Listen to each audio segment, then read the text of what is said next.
Okay, we can rock out with this. Okay. Okay, so Nakia, can you tell me, especially what happened leading up to you getting fired? Just walk us through like what happened. So basically, the first day I went viral after y'all did the news with me. I was told that I could have been fired for talking to the news, but I gave them the headset. I was like, well, go ahead and fire me because I have freedom of speech. But they didn't fire me. So since that day, they've been nitpicking. So 2 weeks ago, I went on a trip to Charlotte. I never asked for no days off. I only asked for them 2 days off, which I kind of figured they was gonna try to do something because on that Sunday I supposed to came back at 12 o'clock to come to work. How I supposed to be at work at 12 o'clock if I'm just leaving Charlotte at 11? So they were saying I was late and I supposed to come to the store. I was still in Charlotte at the time. I ain't never left. So I told them, I'm not gonna make it in time. I don't see how y'all schedule me at 12 knowing I'm leaving Charlotte at 11 and it take an hour and 30 minutes to get to work. Still got to drop kids off, still got to do everything. So they text back and told the people I was with that I was terminated. So the next day, I didn't come to work because I thought I was fired. I was told I was terminated. So when I did, they told me I come back that Wednesday. So I came back that Wednesday, like, be on time. So I've been on time. I came outside. I talked to my GM. I had to be working at 8. I talked to my GM for 15 minutes outside. So when they came in, they told they just wanted to talk. But my GM had already gave me a heads up. They wanted to talk to me. So when they came to talk to me, they actually wrote me up. He wrote me up saying that I missed 2 days of work. I said, well, the first day, I take the blame for it, but I said it was kind of controversy because you already knew that I was in Charlotte and I wasn't gonna make it at work at 12 o'clock. Then he was like, I missed the second day. I said I missed the second day because I was told I was terminated. And who told you were terminated? Whoever, I don't know if it was the GM or the assistant GM that told me that I was terminated. Whoever texted the phone that when I was trying to figure out what was going on, they was like, just let Nykia know she's terminated. So as me, I'm thinking that I don't have a job. So I didn't come to work. So when I came to work, he wrote me up for the 2 days I didn't come to work. I held myself accountable for that because I should have came to work. But as in, he was going through all my time logs. He said I was late 15 minutes this morning, which that was a lie because I was outside talking to my GM. I just never clocked in. If you watched the camera, you would have seen that I was outside. Then he, like the week before, he said I was late, 2 hours late. I was 2 hours late because I was picking up another manager because her car broke down. But they didn't care. So they gave me a final warning. I was like, how I get a final written warning when I never got wrote up or got in trouble with the company? So they wrote me up, I signed it, I kept it pushing. So 2 days later, I made a video and I said I felt like that was wrong and I wanted to sue.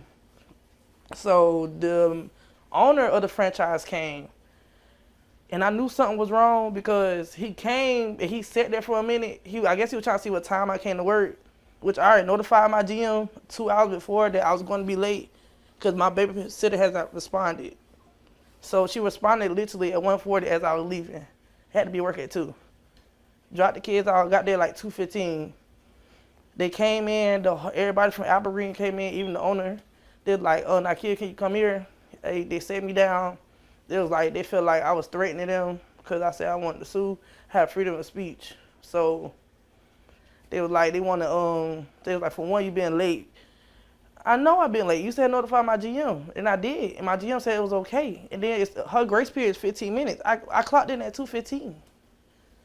So that's when they was like, you been late, you was already on your final, and then we feel like you said you threatened to sue us, that's a threat to us. So you was like, you under investigation, so you suspended as of now. I was like, ain't no use to be suspended. I already know you're going to fire me, so I'm just going ahead and resign.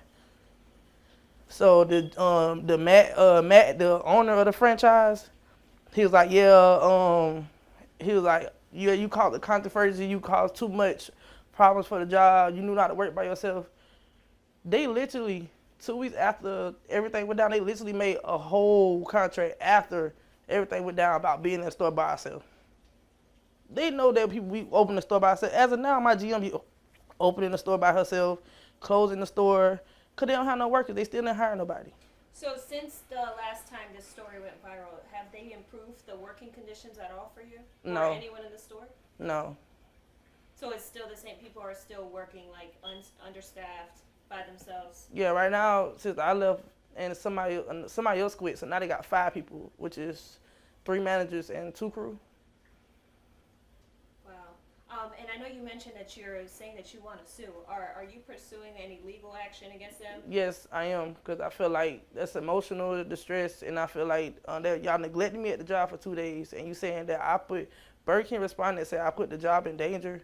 I was a liability, but how, if y'all knew I was in the store by myself for 2 days, and I notified my higher ups, and the man that was over the district manager, he told them, well, that's sad to hear that, and he still let me run the store. And then, just with what you're saying, they told you in the last time that they might give you a raise. That there were some things that off the record that they said that they might give you a raise. Did they give you a raise? About that, the raise for that Friday before I left for my trip, my GM called me. They wrote her up for giving me a raise. They wrote her up for giving me a raise, and they wrote her up for changing my title, because the whole time I thought I was a manager, but I've been working as a crew, and I've been being paid $12. I didn't know that, because I couldn't log into my ADP. So when she was like, yeah, they wrote me up for giving you a $2 raise, and for you being late, I'm like, being late? I be late half of the time, because either I got to pick up somebody or I'm dropping my kids off. And half the time I don't be late. I'm always in the store. I closing at 1, 2 o'clock, still got to pick up my kids and go home. And I know you shared frustrations in the video you just released. Can you talk about just the stress that's putting on your mind and your emotional state, because they do know your story from what you're telling us. They know your story. They know you have kids and you're a single mom. Can you tell us about those frustrations? It really frustrated me, because I work hard. Everything I do is for my kids. So for them just to fire me, I was going through a lot because of going viral and stuff. It was taking a mental toll, all the negative comments and stuff. Like I said, I didn't ask to go viral. I ain't asked her to record me or none of that. I was just doing my job and keep it pushing. And for them to fire me when I actually work, literally just came from my first job and came there tired, been on my feet all day, and still ran out store by myself 2 days in a row. And I ain't got no appreciation, no raise, no nothing. That kind of took a toll on me, and I'm already kind of going through depression and postpartum and dealing with 3 kids. It was just a lot. And I just had a mental breakdown because it was a lot in one day. Right. And from my understanding, so you said that they already knew that you had these days off to go to church. They approved them. Yeah. And when were you supposed to come back? I was supposed to come back that Sunday at 12 p.m. when checkout time was 11 p.m. And it take an hour and 30 minutes to get back from Charlotte. And they knew that? Did you communicate with them like, yes, hey, I'm gonna be late, or? I did. I told them that I was gonna be late, and I was like, I might be an hour or more late because I still gotta drop my kids off. I still gotta make sure my kids is secure if I come to work. Cause half of the time they ain't want to tell y'all, but my kids been sitting in the lobby because I ain't been having no babysitter. But that's a safety hazard. I've been trying to find a babysitter so I wouldn't have to do that. And you were telling us, so they knew about that, and then when you got there, they gave you a warning, and they told you, oh, you're going to be fired.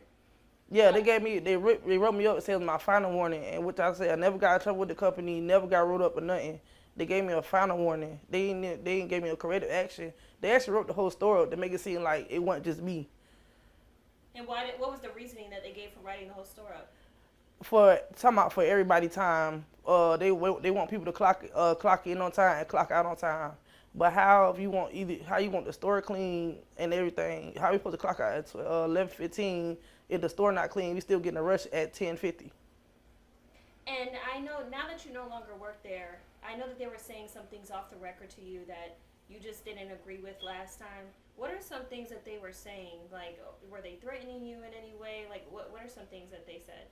They were when it first went viral, they cared. They said they had programs stuff to help me, but they never gave me a card or anything to help me. Then when the owner came in, he was like, I don't like how you talk to the media and all that other stuff. But like I told him, I have freedom of speech. If you knew that I needed help in the store, nobody sent nobody to the store. Nobody. 2 days in a row, I let them know that I did not have nobody. The person that quit. They ain't try to send nobody else to the store or nothing. So they don't fall back on me, they fall back on you. And I let my higher ups, I went for my GM, she went to the DM, and she went to the person that owned the company. They still didn't send nobody. And So from what they, so since then, um, the owner, he just, I know you said that he was being like discreet. Can you explain how he was being discreet that day that when he came? That day, I kind of knew something was wrong. I kind of figured that they was trying to do something because I never seen the owner, never. And the owner never come to the store. So for him to be at the store when I got there, I knew something was wrong. He left because one of the GMs at BK22, which is farther down the road, she just quit because of the working conditions that they have down there. So he came back up, but he came with the whole HR team, and then they called me to the back, and that's when I kind of knew that they were gonna try to fire me because I never seen the man that owned the franchise to come and try to talk to somebody. How do you feel? How does that make you feel with them? Because I mean, honestly, do you think it could have just took one person to fire you? How does it? It did. It could have. My GM fired people all the time. She could just say, "Well, I'm not here. I'm gonna have to let you go." All for the whole HR team to come in there and do all that. That was extra. And for the owner of the company, never seen him before, never walked in the store, never even been a secret shopper, to come in there and tell me that I'm fired. I already knew that wasn't even right. So. And what is your biggest concern now? Because I know that you were very emotional because you support your 3 kids on your own. So now that they put you in this position, what is your concern now, especially for your kids?